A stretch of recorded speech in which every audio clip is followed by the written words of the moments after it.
Hello, and welcome to another episode of Just Wing It with KSP RP-2.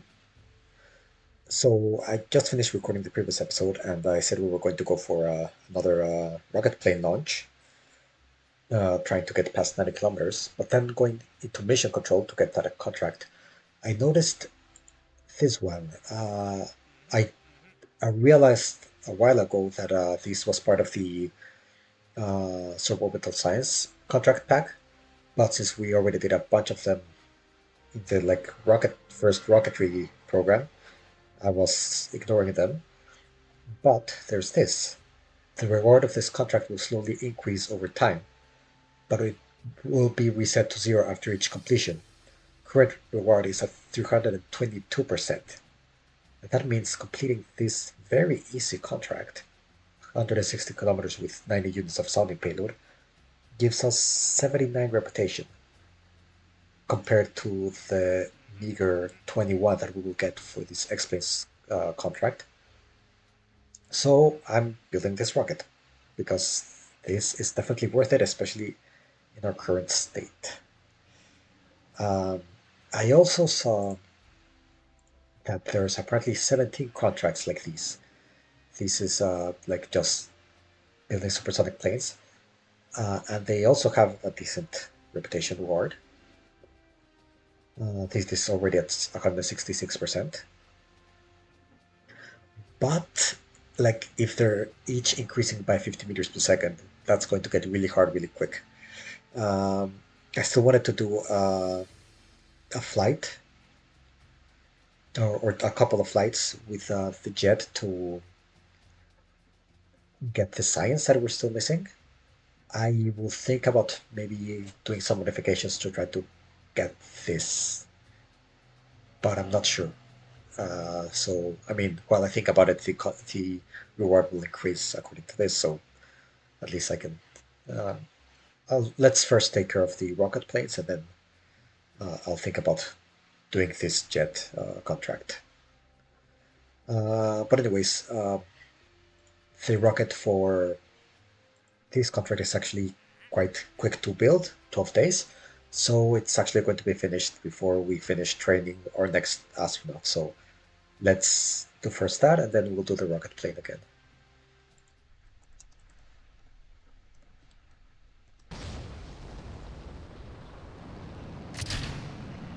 Okay, really simple launch here. I'll just show the highlights.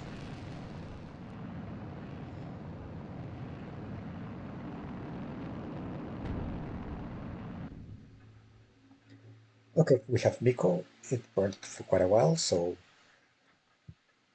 I didn't hear also any failure sounds.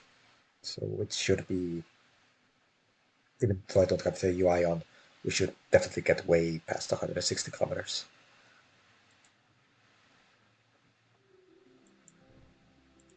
Okay, so there we have it, contract complete. I'm just going to follow this because we still have science for the mass spectrometry to do. We're not going to get a lot, but I'll just follow it and destroy it once it hits the atmosphere.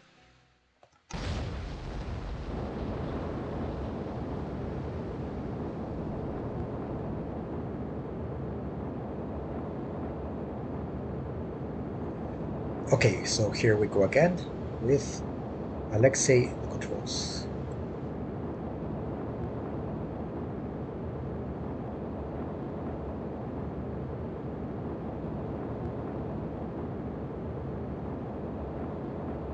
Target this time is 90 kilometers, though we're still going to aim for getting as high as we can. Or we'll just stick to the initial profile. It's more accurate to say that.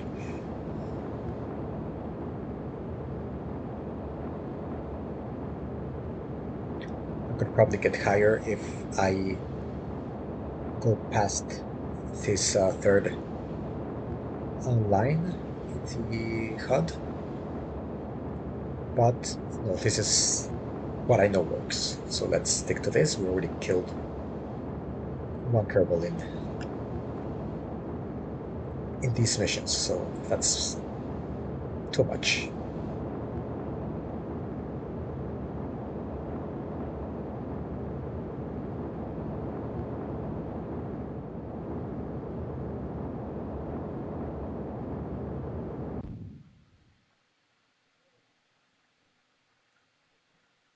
Okay, that's Miko, 135 kilometer RPG.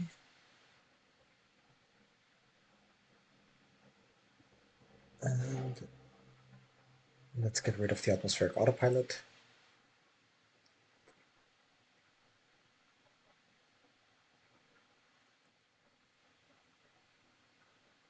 Okay, we're starting to go down.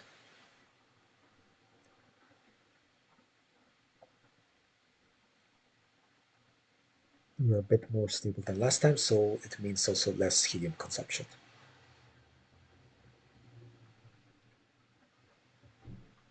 I was almost forgetting about the air brakes again there. But yeah, fully deployed.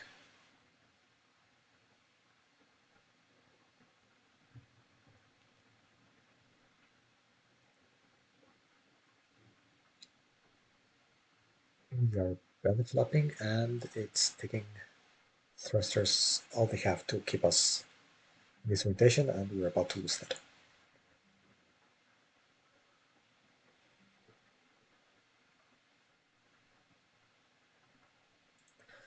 Okay, that's the helium gone. Let's switch to atmospheric autopilot.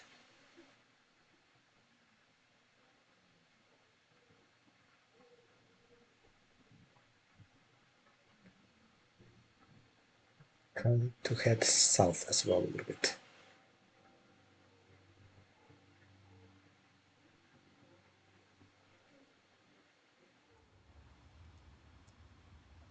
Uh-oh, uh-oh. Yeah, air brakes and using the rudder is not a good idea. Oof.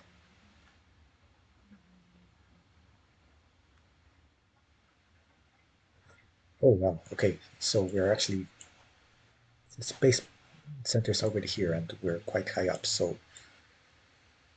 we're actually going to go around.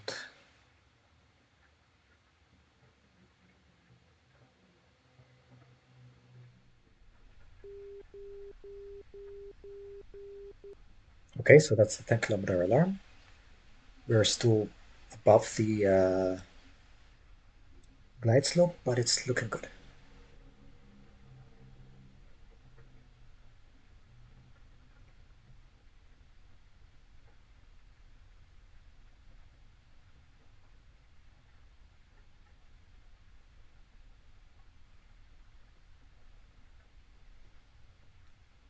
We're all lined up now.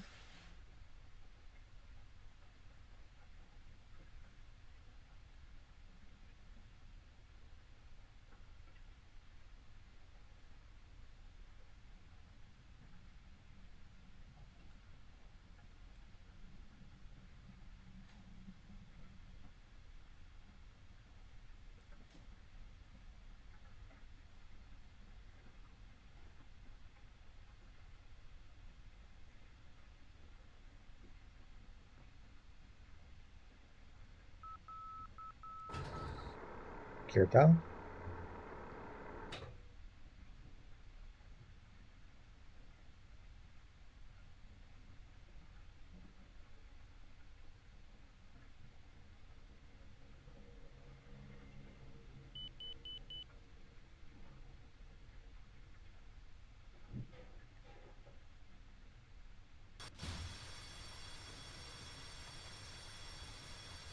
And touchdown.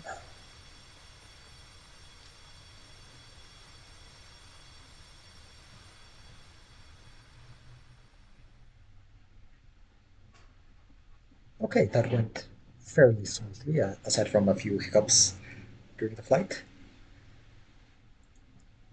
Contract complete. VC parameter complete. More science and another massive increase in the retirement date for an astronaut. Perfect.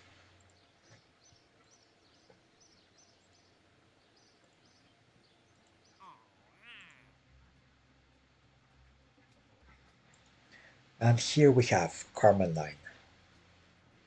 We get more applicants. Are they sure they want to apply? They didn't hear about the survival rate of the previous generation. We won't need any applicants for now, so I mean, hopefully. unless we kill this too. But yeah, let's not. Um,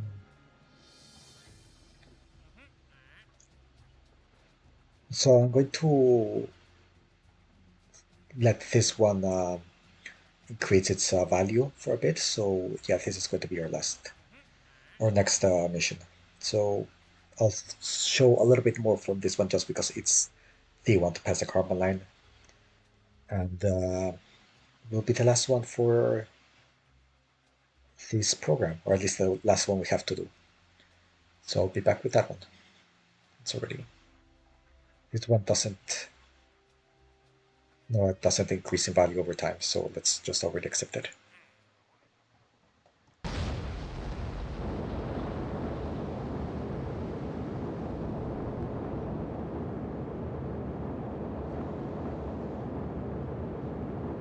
Okay, so here we have Edward on the controls, and this is the crude Karma 9 mission.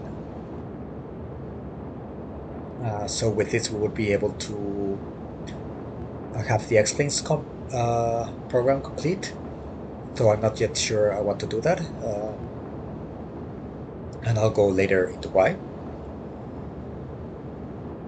But first, we need to get Edward back home safe. Should have waited a little bit for Prograde Vector to catch up with us, but we're fine, and we're going to blind Edward, aiming quite close to the sun. Let's get the contract out here, and check on our science.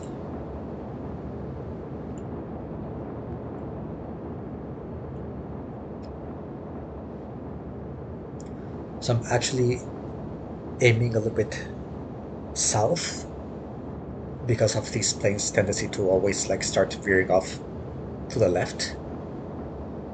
Usually I end up quite far north from the space center, so they should take care of it. Though I may have overdone it, but I don't really want to change things right now. Let's check our apogee.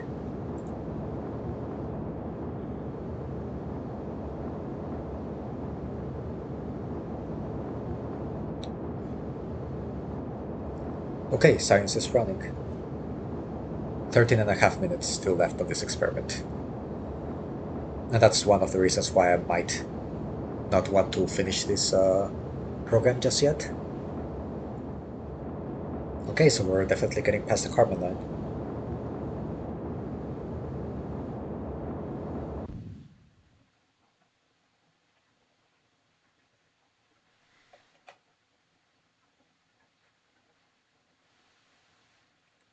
There we go.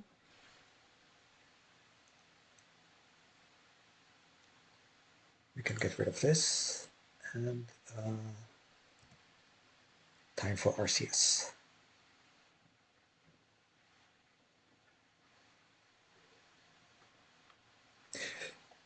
Oof. I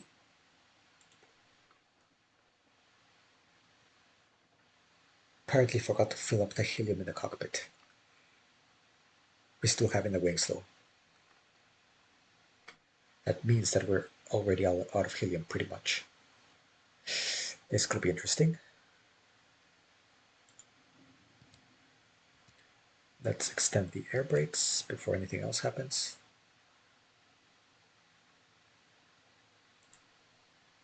And we can get rid of SAS, it's useless now.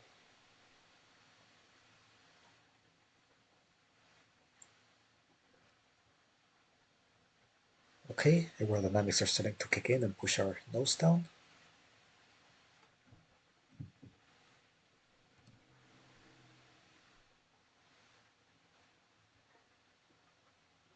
Okay, so we have 8 minutes remaining on the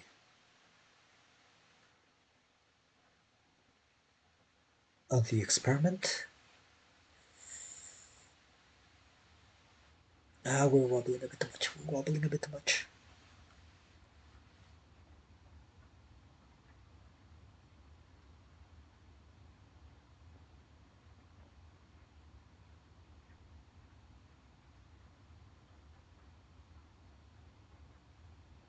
Okay, that's the worst of it. Oof. Okay, yeah, closing V breaks. That gives us more yaw authority.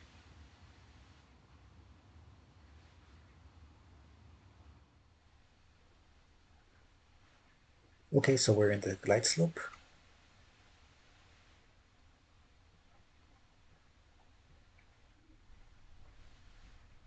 I think I see the VAB right there in the prograde vector.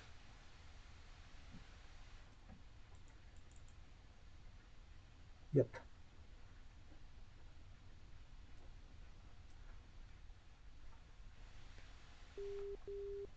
Okay, 10-kilometer warning, and everything is nominal.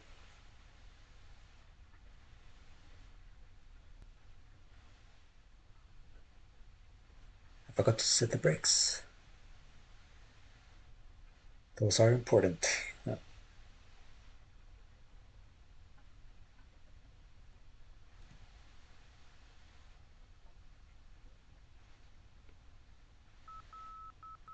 Gear down,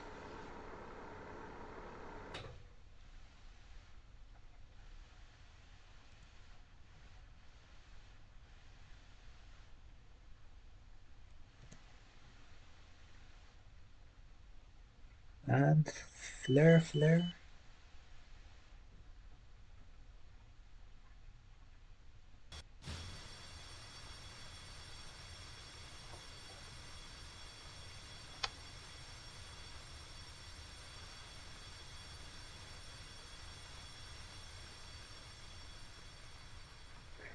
Yes, contract and program objective complete.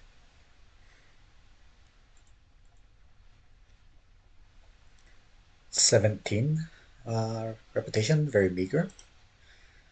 21 if we count landing on the runway. But we have achieved the program. Plus 154 days for Edward's retirement date. 3 signs recovered. Not bad. We still have probably another flight to do for getting flying high signs. Uh, let's see now what kind of. So we still have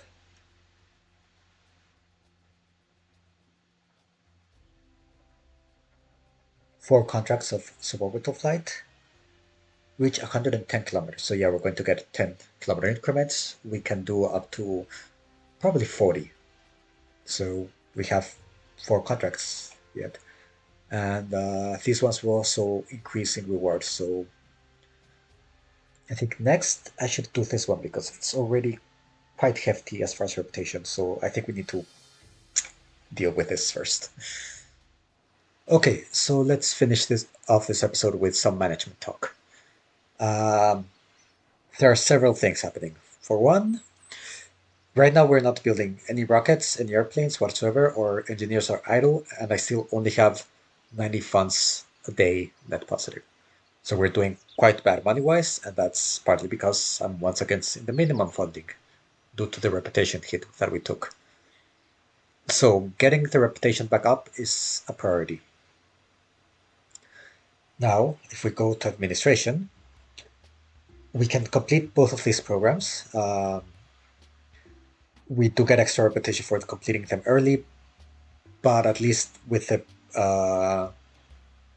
which is the with these programs I didn't get a lot, and we already saw like the contracts that uh,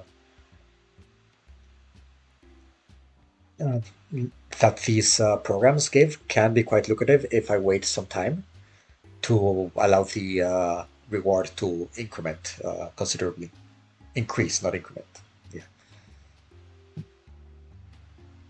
So the downside of that strategy is that I have to wait. Otherwise, right now, if I just do start doing all the contracts, I won't get a lot for each one. Uh, for starters, we do have right now the one that gives the most is an advanced biological sample contract. I would have to check if the sample capsule can survive re-entry at 4,000 meters per second because that's the minimum speed requirement for the contract. And at some point, it's going to be I don't have heat shields yet, so survivability will become an issue. Uh, I s- I don't want to finish the X-plane research because we still have some science to get from the experiments. Even though I could do it also outside finishing the program, I would like to get some reputation. Um, but if I finish both of these programs, then I can start both of these, and I would be getting a lot more money. So I would start with 110 a year compared to I will get 71 here, and I will only get 53 here. So yeah, 110 and 200. So yeah, this is definitely a thing to consider funds wise, as well as and also funds. This is the main thing. Uh, Finishing these programs and starting off new ones would give me a substantial increase in funds, which we are in desperate need of. Now this goes back to the rocket development. So I think it was already a few episodes ago, I designed a rocket that could get into orbit, but it wasn't much more than a probe that could get into orbit. Now here for the heavy satellites, we can see we will have to launch a 30 kilogram satellite, a 400 kilograms satellite, and a 1 ton satellite. I don't know if this can include the upper stage if I don't decouple it. So since after I designing that rocket, we unlocked another rocketry node, I thought it was better to just design a better rocket. And but now the thing was to just design something that was lighter and cheaper, or to design something that can actually fulfill like these programs. Now going for where is this? No, a 1,000 kilogram satellite. That rocket ended up being 130,000 tons, something like that. So it's big, and it might be worthwhile to start. Like I have 5 years to finish this contract, though I might go further fast. So I think it might be better to go for 500 kilograms. I know this is at 400, but just to have some leeway and everything. So I was designing such a rocket, and I will show it to you now. Okay, so I'll actually show you the two designs. Actually, first.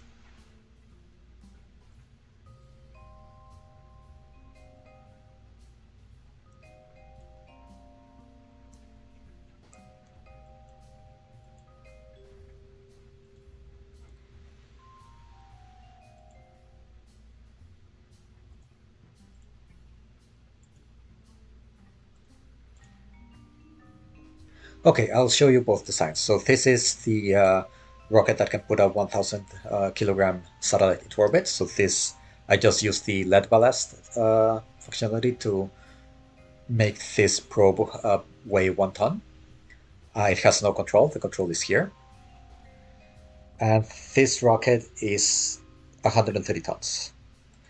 Now, only this avionics core has control. Well, actually, besides the science core, it's the only one I have. And it can only control this upper stage. So I will do the Japanese style for this. And I actually haven't tested how well that would work for this rocket. We do have 100, 100 1.8 as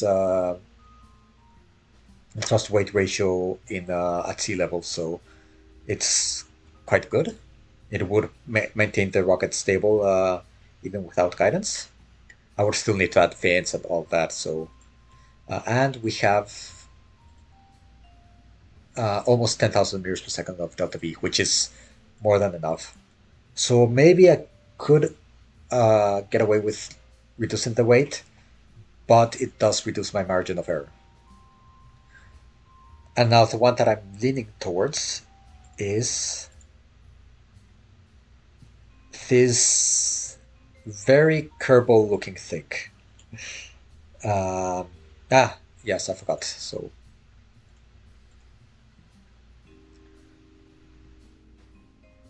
this we have the RD-108 engine, which is the course engine for the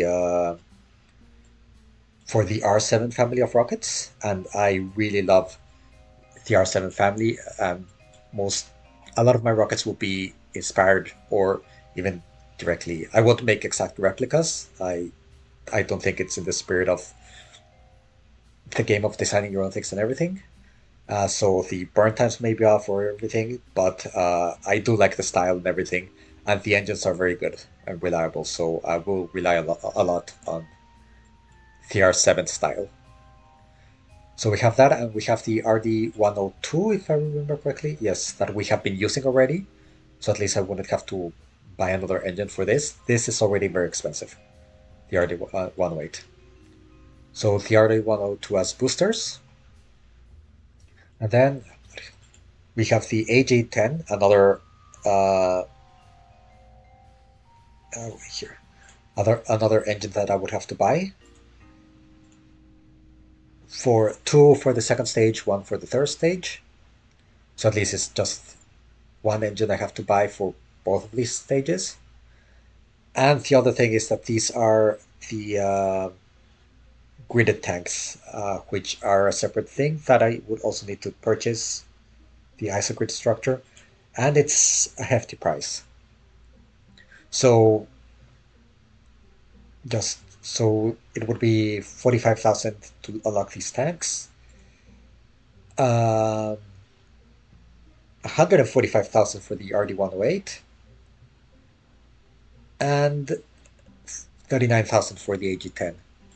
Plus, I think also I'm using the an avionics level that I haven't unlocked yet, so that's another thing. I might be able to get away because we do have a margin of error to not use these tanks, but just to keep the conventional structure tanks in the latest level that we have. I would have to check how much of a hit I would take to the Delta V with those. Okay, so that's the first option that I'm not leaning towards. And this one would be able to put 1,000 kilograms into orbit, just the probe, without counting the tank and the engine. This one is for 500 kilograms. Uh, so it's only two stages instead of three. The single Agent 10 stage, upper stage. We do have the same RD-108 core with the RD-102 booster. So the main difference is one stage less, and that means uh, that probably the core is also. I This is a shorter tank. I honestly did not check.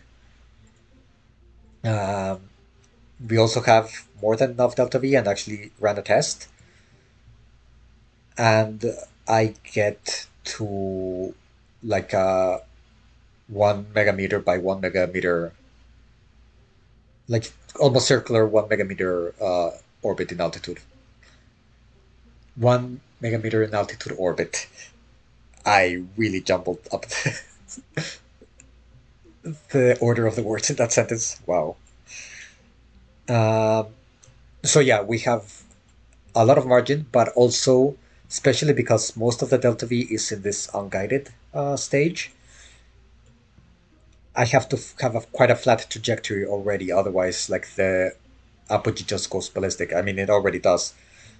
This The core stage leaves me at yeah 1,000 kilometers, and then I just aim at the horizon when I get close to apogee and fire the upper stage, and that completes orbit. So if I wanted this to leave me at lower apogee, I would need a flatter trajectory. I could also reduce the fuel. That's another option, and it will reduce my total mass. But yeah, I have to be careful with margins of error, so I have to do a lot of testing. But are still left with having to buy this engine, buy this engine, and buy the tanks. So I think the first thing I'm going to test is this same configuration, but with the normal tanks. Now, you will notice I have a lot of fins, and there's a reason for this. I want to be spin stabilized, but I don't want the spin to get out of control because that will mean that this guided upper stage will have trouble with the gimbaling. So these fins are completely straight. These ones have a slight slant to it. So during the booster stage, it will spin up, but then once I get rid of the boosters, these fins will dampen the spin. And I actually have separation rockets here, and I still have to find out the right amount of fuel to give them. But they will actually cancel some of the spin, making the rest of the spin handleable by the upper stage. Now, these separation motors are just supposed to be for ullage. They're not supposed to give me a spin. But on my test, I feel like they gave me a spin, so I have to tweak with those a little bit. Um, but yeah, I haven't named this rocket. I'm still haven't decided to go and start building because that's the other thing. We need to build another launch complex, and that's bigger costs. But yeah, this is 117.3 tons. So it's still quite hefty. Uh, so I think first I will change the tanks, and then maybe I'll try to bring it to 100 tons and see if that can still get to orbit. Because, I mean, apogee of or perigee of 1,000 kilometers is quite high. So I have margin of error. I just don't know if I will be able to have a proper flight profile to get a more like a tighter orbit, let's say. So I think what this means, I won't start building the launch complex yet. I want to get a little bit more money, and I also want to improve my reputation.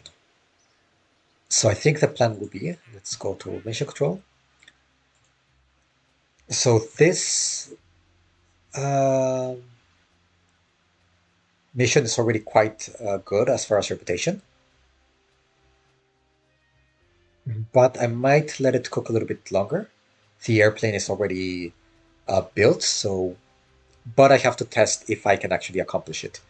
700 meters per second is quite high, and I think it's pushing the limits of what the or current best engine um, can do as far as heat tolerance. And I don't want to buy another engine for this because it defeats the purpose. I still want to get the rest of the science for this. So I will test this.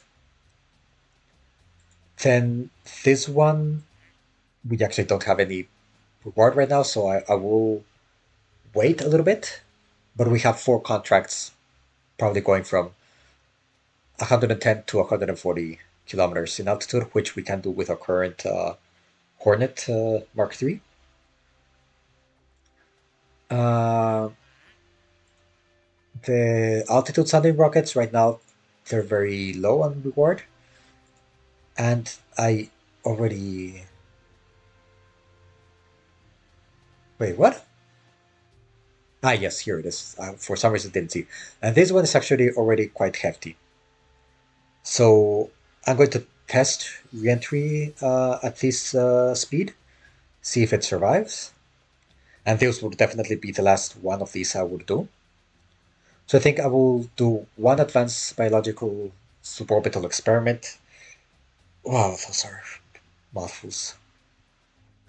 While that's building, the rewards will increase. So after this one, I will do one of these. I will do the X planes, and after that, I will uh, complete this program and get the first satellite contract that will give us a boost in funding. We're also about to lose funding because the funding for the last year of the space planes is lower, and we're already in December. So that's a problem as well. So I will do this one right now, then one of these, then fulfill the program, complete the program.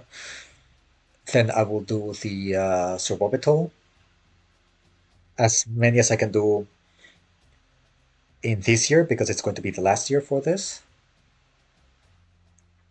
And I will start probably the minute this mission is successful. I will start building the launch complex, and we will finally get to orbital rockets. So yeah, I think that's a plan for the next few episodes. And it's a good moment to leave this one. So thank you very much for watching, and I will see you next time.